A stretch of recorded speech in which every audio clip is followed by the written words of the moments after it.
just want to touch on quickly a question, which is literally what was running through my mind as Pam was sharing about all these things that were sold out from the city to private enterprises. Like in my head, I was like, we see, first of all, because Pam and I, and the many of us here in this call, have been quite consistent in attending.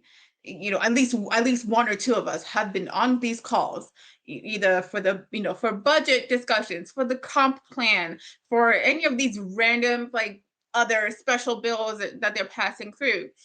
And afterwards, we often have the same discussion of, hold up, who else knew about this?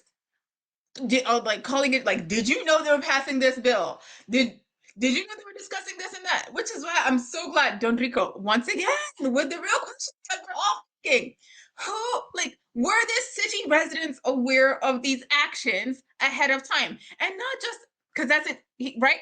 The active here is aware, not did the city post it somewhere on some obscure website waiting for people to go look for it and scavenger hunt it.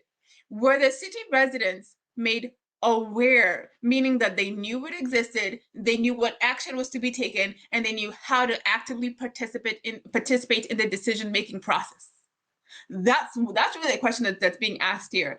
Ahead of time, did you give them ample time to review the document? So that they can have constructive feedback and be able to provide a challenging inquiry if that's what folks needed to do.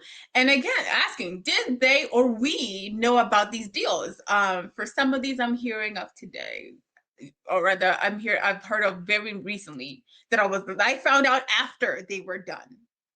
A lot of these deals, even though I was living in the city at the time, I found out more recently.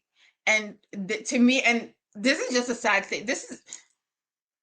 Yeah, I yeah, think this is uh, deplorable.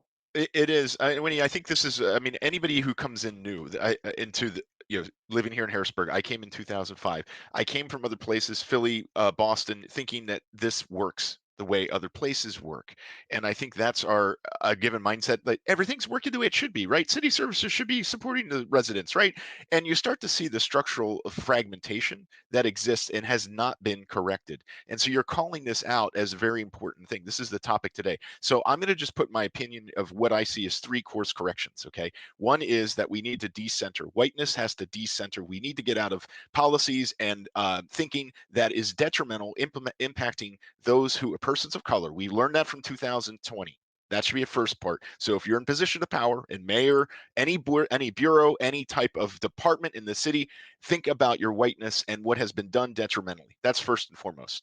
The next is you want to make sure that there's a roundtable or a steering committee approach. Let's look at who's at the table. If it's only the mayor that's driving this stuff, that's a problem because it's daddy knows best or mama knows best for the group, and you're not capable to think about the stuff. We're going to do this for you. That's a problem. That has to change. The last thing I would say is it's a quad bottom line approach. People place and profit or economics as well as purpose. What is the strategy of values and a holistic way of thinking? If we do not get these things in alignment, and this is what the 50,000 persons of brain trust that we have, and we're moving that direction, which is awesome because we're actually going and surpassing government right now. We're in this great mode, and we need that momentum continuing, people that are out there, because we have to push past this and say, I'm tired of hearing what you're telling me we need to do. I know what we need to do for my family, my community, my block, but I also want to link up with other neighborhoods and move this in a direction. And why can't we think in a more innovative way?